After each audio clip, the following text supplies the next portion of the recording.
have to say it's a blessing for a father to have such pride in his daughter.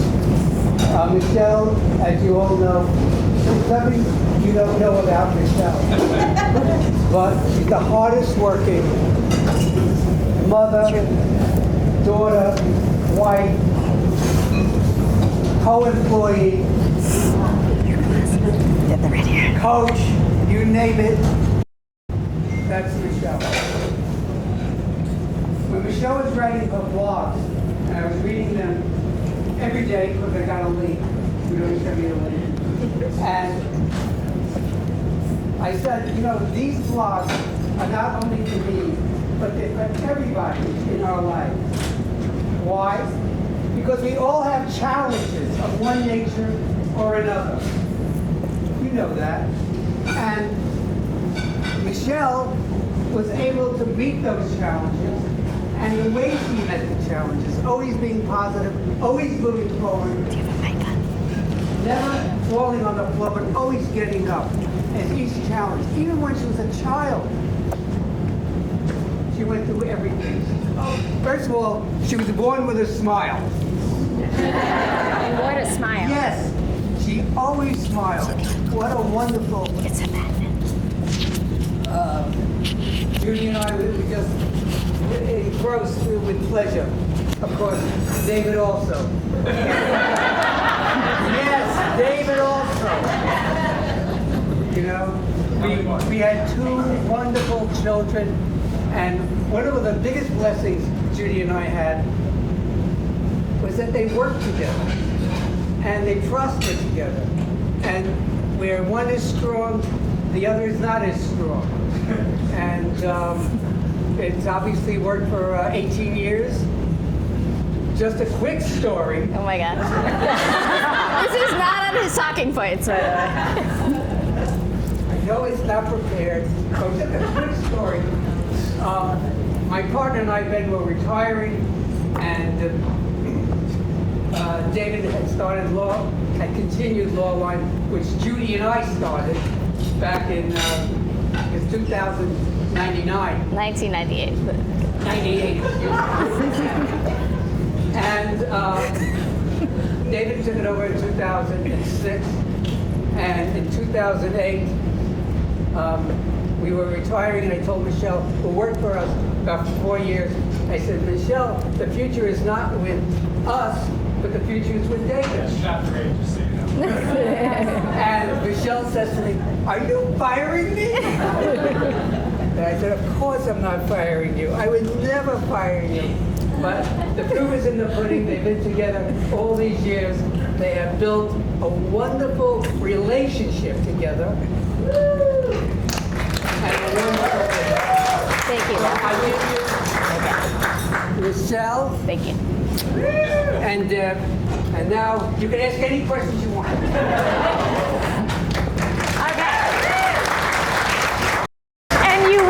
To ask any questions you want, just not now. But really, no, there's a role for you guys. There's a role for you guys. We're all here in conversation with Michele. I'm going to start the conversation, but you're going to be part of the conversation. There's actually an activity for you in the middle of this, and really we will give you the mic to ask any questions you want at a certain point.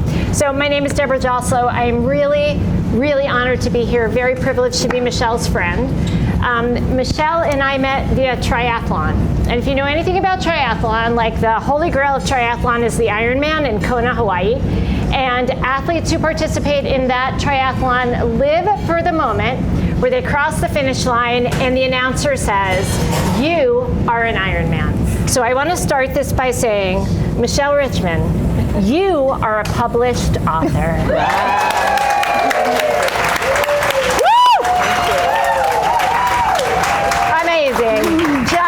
Amazing. I think that's the first time I've heard that. So.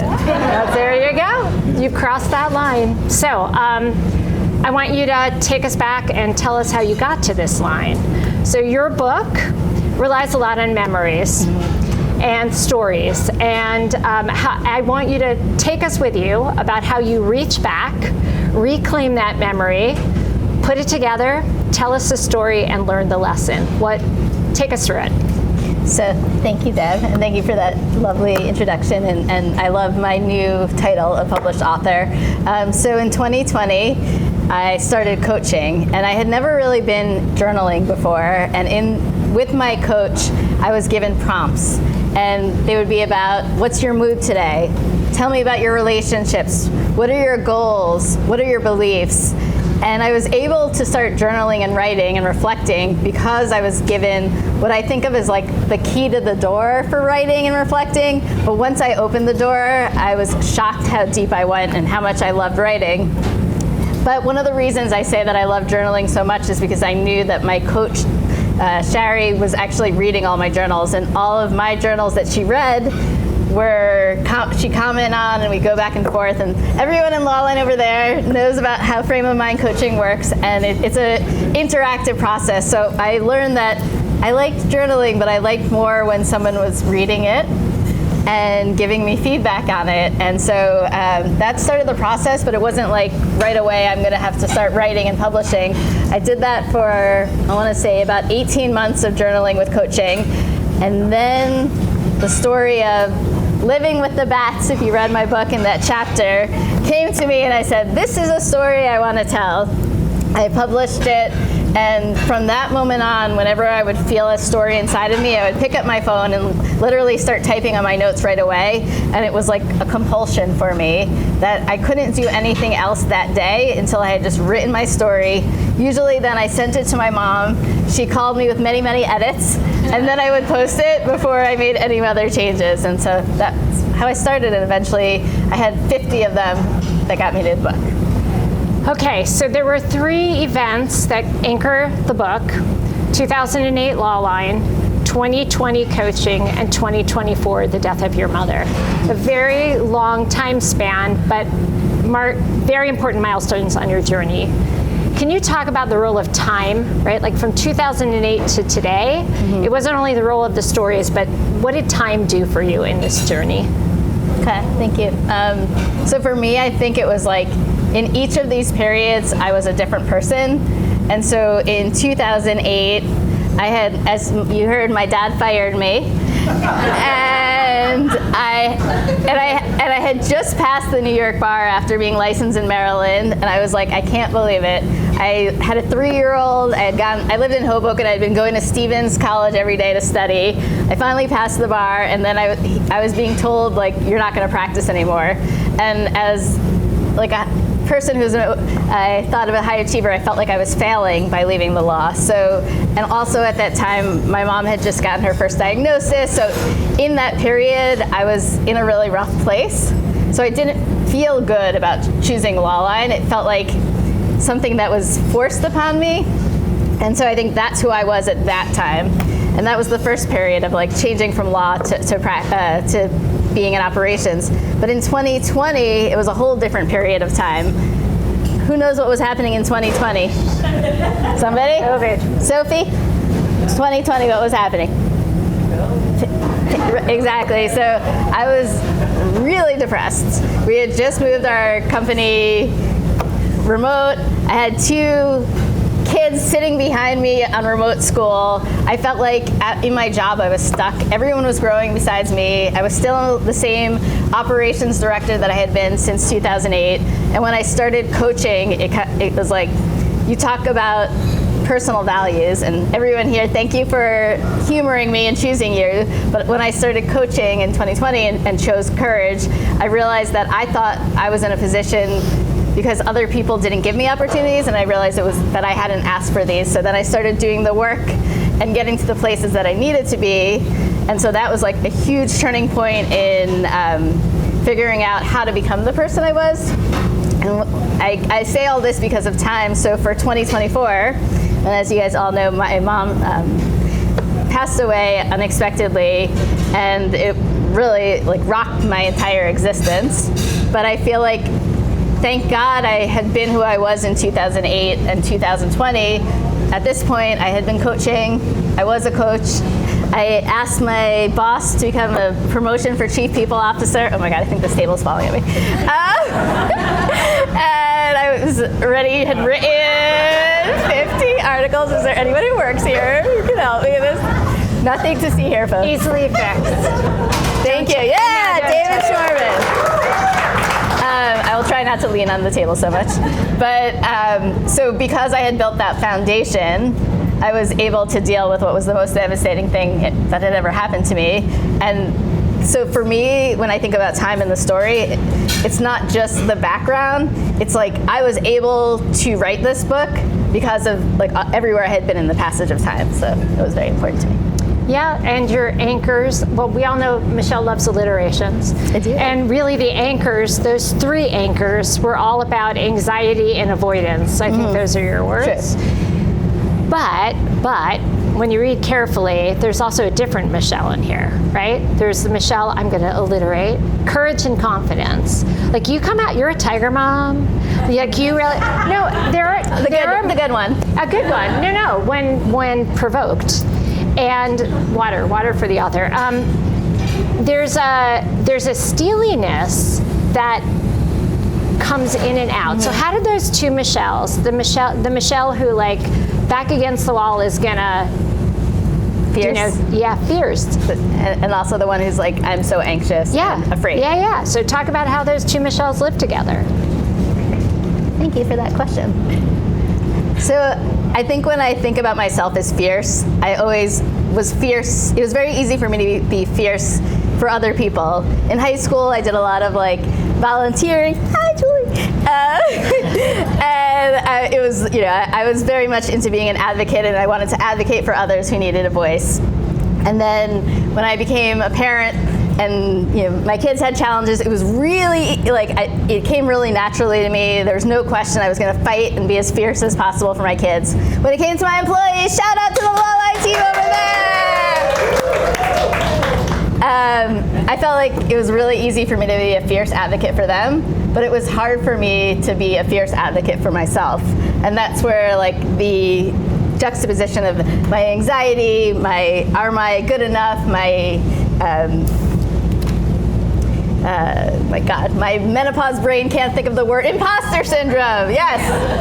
So the imposter syndrome came through, but I think that my whole life that I've fought to like, I want to be successful, so I'm going to do as much as I can academically, and I'm going to keep pushing through. And I think about my dad over there, and my dad would always push me to the next crazy, scary thing. But then my mom was always like, you're the best, you can do this, very supportive. So I think of him, it was like, she was my net, he was the nudge, the net, the nudge, the net, the nudge, and the 2 of them together got me to become the fierce person I am today. Another good alliteration. Thank you. Okay, I'm gonna stick with alliteration. Okay, let's keep going. Okay, hurt and help. I was also struck in the book about women. Mm-hmm. You seem to have a particular sensitivity, affinity maybe, to the voices of women. Women hurt you here in this book. Women helped you, and you're very tuned that way. So why? Is the question? Yeah. Why women? Well, I think that I think back on it as women in general. Hey, Max. Sorry. He's on it. It's because I'm talking about women. He's like leaving. So I start with my grandmas. My dad's mom,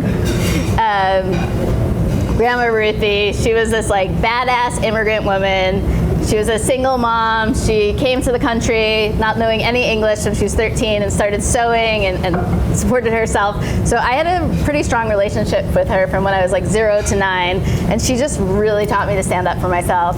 And my Bubby, shout out to Bubby, my cousin's over there. She's my mom's mom. She lived to be 100, and she had this like quiet strength. And as I became an adult, she actually became like a friend to me. So I had these 2 amazing grandmothers, and then of course my mom, who everyone here, most people know.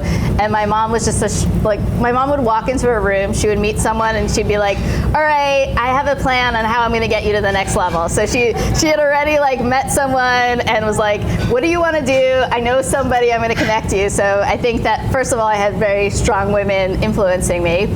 But on the other hand, when you talk about my antagonists in the book, when I was bullied in camp and some other situations, I think that I always felt like compared to other girls, I wasn't enough.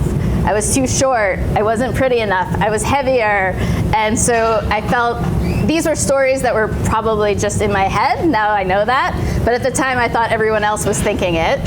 So I felt like I was always competing with other women. So I think like both having these strong women as examples, but feeling kind of like out of place in certain situations made me realize like I want to have a voice for women, and that's why I'm writing these stories and trying to like find my own voice in other people's. But Thanks, guys. okay, there aren't only women featured in your stories. No. And two of the featured characters are actually in this room. Wait, is one? Now, yes, yeah. he's back. You missed him. Are actually in this room. So will you make introductions? And I'd like to hear from them about what it was like to read about themselves. Bring into the stage for the first time, Max and Eli!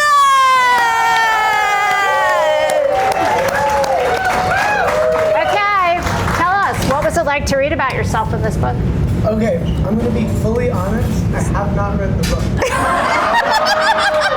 But you read my articles! I'll tell you though, I was the first reader on almost all of her articles, Which is the book. which are in this book. And you wrote a beautiful poem. Oh, that is true. And I'm Introductory in this poem, book. if you haven't read it, And yeah. I would never hold back on constructive criticism, but I would also always tell my mom how much I love her articles and how they inspired me to like push forward and like do things that are outside of my comfort zone, no matter how scared I am. Amazing. Thank you, Max.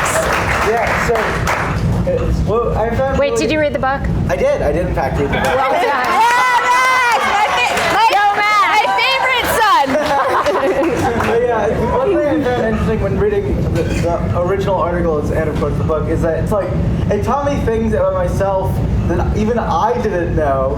Like for example, those who've read the book would know the chapter "Lost in the Stairwell Found in the World," where I get lost in the stairwell on the first day of middle school. I completely did not remember that at the time when she wrote the article. And so it was fascinating to read that. And another thing that same article taught me about myself that I didn't know is, so when I was going to middle school, I took a test to try to be in a private middle school called the Baird.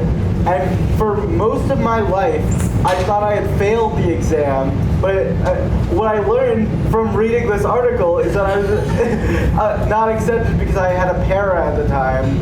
And so it was crazy learning this about myself from this article, and I never would have if she didn't write it down. Well done.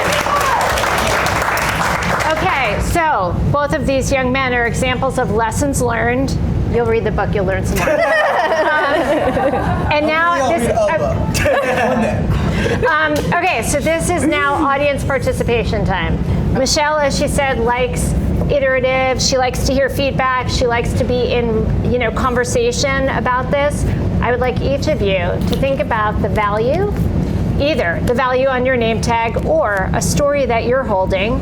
Turn to your neighbor, tell them either something about the value or the title of your story with 2 or 3 lines explaining what that story or that value is about. Go for it.